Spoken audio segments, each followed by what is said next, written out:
1993 வருஷம் வெளியான top 10 black Bastar countdown பார்த்துடலாம். ஆக்சுவலாக இந்த 90s காலகட்டத்திலாம் பல இண்டஸ்ட்ரி ரெவல்யூஷன் நடந்திருக்கு. மணிரத்னமாக இருக்கட்டும், சங்கரா இருக்கட்டும், ஏஆர் ரஹ்மானா இருக்கட்டும், டிஃபரெண்ட் ஜானர்ஸில் பல படங்கள் வந்திருந்தாலும் அந்தந்த படங்களுக்குன்னு ஒரு செப்பரேட் ஃபேன் பேஸே இருக்கு. கவுண்டவுன் ஜட்ஜ் பண்ணுறது தான் ரொம்ப கஷ்டம். 1-2 படங்களை டாப்பில் கொடுத்துருந்தாலும் தப்பாக எடுத்துக்க வேணாம். ஃபுல் அண்ட் ஃபுல் கம்ப்ளீட் அனலைஸோட நம்ம கவுண்டவுனில் 10வது இடத்துல எஸ்.ஏ. சந்திரசேகர் இயக்கத்தில் வந்த செந்தூர பாண்டி, தேவாவோட இசையில் விஜயகாந்த், விஜய், யுவராணி இவங்க நடிப்பில் ஒரு ஆக்ஷன் ட்ராமாவாக வந்துடும். நடிகர் விஜய் இன்னைக்கு வேணா நம்பர் 1 இருந்து சிஎம் ஆயிருக்கலாம். அவரோட ஸ்டார்டிங் கெரியரை திரும்பி பார்க்க வச்ச ஒரு படம் செந்தூர பாண்டி தான். ஆக்சுவலாக இங்கே விஜயகாந்தோட அப்பியரன்ஸுங்கிறது இந்த திரைப்படத்துக்கு ரொம்ப பெரிய பேக் போனாக இருந்துச்சு. விஜயெல்லாம் யாருக்குமே அந்த அளவுக்கு தெரியாத காலகட்டத்தில் விஜயகாந்துக்காக மோஸ்ட்லி போய் பார்க்கப்பட்ட படம் தான் செந்தூர பாண்டி. விஜயோட கம்ப்ளீட் கேரியரில் மியூசிக்கல் பேக் போனுன்றது கண்டிப்பாக தேவா தான்.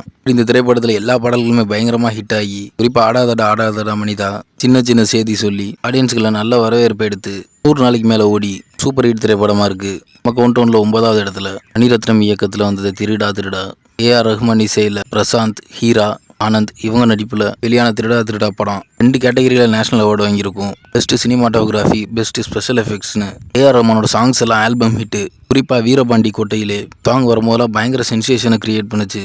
கிட்டத்தட்ட 100 நாளைக்கு மேலே ஓடி ஒரு சூப்பர் ஹிட் திரைப்படமாக இருக்குது. நம்ம கவுண்டவுனில் 8வது இடத்துல டி வாசு இயக்கத்தில் வந்த உழைப்பாளி, ரஜினிகாந்த், ரோஜா, ராதா ரவி இவங்க நடிப்பில் படத்தோட டைட்டிலுக்கு ஏற்ற மாதிரி உழைக்கும் வர்க்கத்துக்கு ட்ரிபியூட் கொடுக்குற மாதிரி தான் இருக்கும் இந்த திரைப்படத்தோட கதை. இந்த படத்தோட தயாரிப்பாளர் விஜயா ப்ரொடக்ஷனுக்கு இதுக்கு முன்னாடி சில படங்கள் தோல்வி அடைஞ்சிருந்தாலும் உழைப்பாளி திரைப்படம் ஒரு நல்ல கம்பேக் ஆகும். நல்ல பாக்ஸ் ஆஃபீஸ் எடுத்து 100 நாளைக்கு மேலே ஓடி ஒரு சூப்பர் ஹிட் திரைப்படமாக இருக்குது. நம்ம கவுண்டவுனில் 7வது இடத்துல விக்ரமன் இயக்கத்தில் வந்த கோகுலம், ஜெயராம், பானுபிரியா இவங்க நடிப்பில் ஃபேமிலி ட்ராமா வந்த திரைப்படத்துக்கு சிற்பி தான் இசையமைச்சிருப்பாரு. இந்த திரைப்படத்துக்கு ஸ்பெஷல் அப்பியரன்ஸ் அர்ஜுன் போவார். என்னதான் படம் விக்ரமனோட சாஃப்ட் லவ் ஸ்டோரியாக இருந்தாலும் ஆக்ஷன் திரைப்படங்களை டாமினேட் பண்ணி தியேட்டர்களை நல்ல ரெஸ்பான்ஸ் ஆகுச்சு. கிராமத்தில் ஃபோட்டோ ஸ்டுடியோ வச்சிருக்க இன்னசென்ட் செல்லப்பா நேரிக்கும் பாஸ்ட்ல ஒரு எமோஷனல் கதை இருக்கும். இது வெளியில் தெரிய வரும்போது இங்கே தான் ட்விஸ்ட் வச்சிருந்திருப்பாரு விக்ரமன். சில ரொம்ப நல்ல படத்தோட எல்லா பாடல்களும் பயங்கர வரவேற்பு பெற்றிருந்தாலும் செவ்வந்தி பூ எடுத்துங்கிற பாட்டு இன்னைக்கு ஒரு எவர் கிரீனா இருக்கு. ஜெயராமோட தமிழ் சினிமா ஜேர்னிக்கு ஒரு முக்கியமான திரைப்படம். ஸ்டோரி ஆடியன்ஸோட நல்லாவே கனெக்ட் ஆகி கிட்டத்தட்ட 125 நாளைக்கு மேலே ஓடி சூப்பர் ஹிட் திரைப்படமாக இருக்குது. நம்ம கவுண்டவுனில் 6வது இடத்துல பார்க்க போகிறது ஆர்.வி. உதயகுமார் இயக்கத்தில் வந்த எஜமான். இளையராஜாவோட இசையில் ரஜினிகாந்த், மீனா இவங்க நடிப்பில் வில்லேஜ் லவ் சப்ஜெக்டாக வந்திருக்கும். இந்த படத்தோட கதையை சொல்லி நான் ஸ்பாயில் பண்ண விரும்பலை. வானவராயன், வைத்தீஸ்வரின்னு கேரக்டர்ஸோட அவ்வளோ சென்டிமெண்டலான லவ் ஸ்டோரி. குறிப்பாக இளையராஜாவோட பாடல்கள் படத்துக்கு ரொம்ப பெரிய பேக் போன். குறிப்பாக ஆலப்போல் வேலைப்போலுங்கிற பாட்டெல்லாம் இன்றைக்கும் பல பேர் பிளேலிஸ்ட்டை ரோல் பண்ணிகிட்டு இருக்கு. ஏஎன்பி சென்டர்ஸில் மாஸ் ரெஸ்பான்ஸ் கிடச்சி 150 நாளைக்கு மேலே ஓடி ஒரு சூப்பர் ஹிட் திரைப்படமாக இருக்குது. நம்ம கவுண்டவுனில் 5வது இடத்துல பார்க்க போகிறது ராஜ்கிரண் அவரே இயக்கி நடித்த அரண்மனை கிளி. இளையராஜாவோட இசையில் வில்லேஜ் லவ் ஸ்டோரியாக வந்திருக்கும். 90s தமிழ் சினிமாவை பார்த்தீங்கன்னா சப்ஜெக்ட்டுக்கு ரொம்ப பெரிய ரெஸ்பான்ஸ் இருக்கும். குறிப்பாக வில்லேஜ் லவ் சப்ஜெக்ட்டுக்கு அதை விட ரெஸ்பான்ஸ் அதிகமாக இருக்கும். அரண்மனை கிளிங்கிற படம் இன்றைக்கும் டெம்ப்ளேட்டாக மாறிடுச்சு. இந்த படத்தோட பாடல்களை திருவிழாவில் போடுறது, அப்புறம் இந்த திரைப்படத்தை அடிக்கடி பஸ்ஸில் போடுறதுன்னு ஒரு காலத்தில் மெயின் ஸ்ட்ரீமாகவே அரண்மனை கிளி இருந்துச்சு. இந்த திரைப்படத்தோட காலம் தாண்டிய சக்ஸஸ் 150 நாளைக்கு மேலே ஓடி ஒரு சூப்பர் ஹிட் திரைப்படமாக இருக்குது. நம்ம கவுண்டவுனில் 4வது இடத்துல பார்க்க போகிறது ஆர்.வி. உதயகுமார் இயக்கத்தில் வந்த பொன்னுமணி.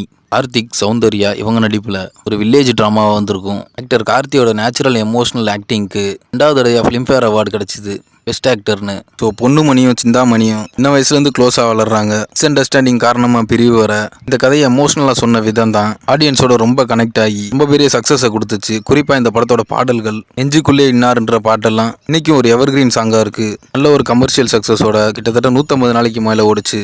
நம்ம கவுண்டரில் 3வது இடத்துல பாரதி ராஜாவோட இயக்கத்தில் வந்த கிழக்கு சீமையிலே ஏஆர் ரஹ்மான் இசையில் விஜயகுமார், ராதிகா, நெப்போலியன் இவங்க நடிப்பில் ஃபேமிலி ட்ராமாவாக தீபாவளிக்கு ரிலீஸ் ஆகிருக்கும். 90sல பாரதி ராஜாவோட வில்லேஜ் சப்ஜெக்ட் அந்த மண்வாசனையோட சொல்றதுக்குன்னு பயங்கர ஃபேன் பேஸ் இருந்துச்சு. மாயாண்டி தேவனோட தங்கச்சிக்கு திருமணம் ஆன பிறகு ஊருக்குள்ள ஏற்படுற ஈகோவும் மிஸ் அண்டர்ஸ்டாண்டும் இந்த எமோஷனல் கதை களத்தை படம் பார்க்க வர்ற ஆடியன்ஸ் லைஃபோட ரிலேட் பண்ணி பார்த்தது தான் கிழக்கு சீமையிலோட பெரிய ரெஸ்பான்ஸாக இருந்துச்சு. மண்வாசனையோட ஸ்க்ரீன் பிளே பார்க்குற ஆடியன்ஸை கண்கலங்க வச்சிருக்கும்.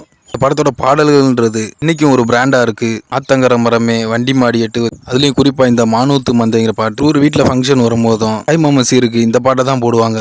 33 வருஷம் ஆயிருந்தாலும் இந்த பாட்டு இன்னைக்கும் எவர் கிரீனா இருக்கு. காலம் தாண்டி அழியாத ஒரு கல்ட் கிளாசிக் திரைப்படமா இருக்கு. நம்ம கவுண்டவுன்ல 2வது இடத்துல பி வாசு இயக்கத்துல வந்த வால்டர் வெற்றிவேல், இளையராஜாவோட இசையில சத்யராஜ், சுகன்யா இவங்க நடிப்பில் ஒரு போலீஸ் ட்ராமாவாக வந்திருக்கும். இந்த வால்டர் வெற்றிவேல் இவ்வளோ டாப்புக்கு வந்தது காரணம் 90s வந்த திரைப்படங்களே டாப் 5 போலீஸ் ஸ்டோரி எடுத்தால் கண்டிப்பாக வால்டர் வெற்றிவேலும் இருக்கும். இந்த திரைப்படத்தை பார்க்காதவங்க கண்டிப்பாக பார்த்துருங்க. திரைப்படத்தோட ஸ்டோரி, ஸ்க்ரீன் பிளே, கிளைமேக்ஸ்னு ஹானஸ்டான போலீஸ் ஆஃபீஸரோட ஒரு மிராக்கிள் இமேஜாக இருக்கும். கிட்டத்தட்ட 200 நாளைக்கு மேலே ஓடி ஒரு மிகப்பெரிய வெற்றி திரைப்படமாக இருக்குது. நம்ம கவுண்டரில் மொதல் இடத்துல பார்க்க போகிறது சங்கரோட இயக்கத்தில் வந்த ஜென்டில்மேன். அர்ஜுன், மது, செந்தில், கவுண்டமணி இவங்க நடிப்பில் விஜிலன்ஸ் மூவியாக வந்திருக்கும். சங்கரோட முதல் திரைப்படம் ஜென்டில்மேன் தான். சங்கர் ஏஆர் ரஹ்மான் காம்போன்றது இங்கேருந்து தான் ஸ்டார்ட் ஆகுது. ஏஆர் ரஹ்மானோட பாடல்கள் மிகப்பெரிய சென்சேஷன். பகலில் ஒரு மனுஷத்துக்கு மனுஷனாகவும், நைட்டில் ஒரு மாஸ்க் போட்ட ஆளாகவும் டேலண்ட்டுக்கு ஆப்பர்ச்சுனிட்டி கிடைக்கணும், ஆப்ஷன் ஃபியூச்சரை டெஸ்ட்ராய் பண்ணிருன்னு ஒரு நல்ல மெசேஜ் கிளைமேக்ஸ் வச்சதோட ஜென்டில்மேன் பல அவார்ட்ஸை வாங்கி குவிச்சிச்சு. இந்த திரைப்படத்தோட விஷுவல் ஸ்டைல் கமர்ஷியல் சினிமா ஃபார்முலாவே மாற்றி போட்டுச்சு. நாட்கள் அதுவே ஒரு டெம்ப்ளேட்டாகவும் மாறிச்சு. 1993 நம்பர் 1 பாக்ஸ் ஆஃபீஸ் கலெக்ஷன் அடிச்சு மிகப்பெரிய பிளாக் பஸ்டர் மற்றும் நம்பர் 1 திரைப்படமாகவும் இருக்குது.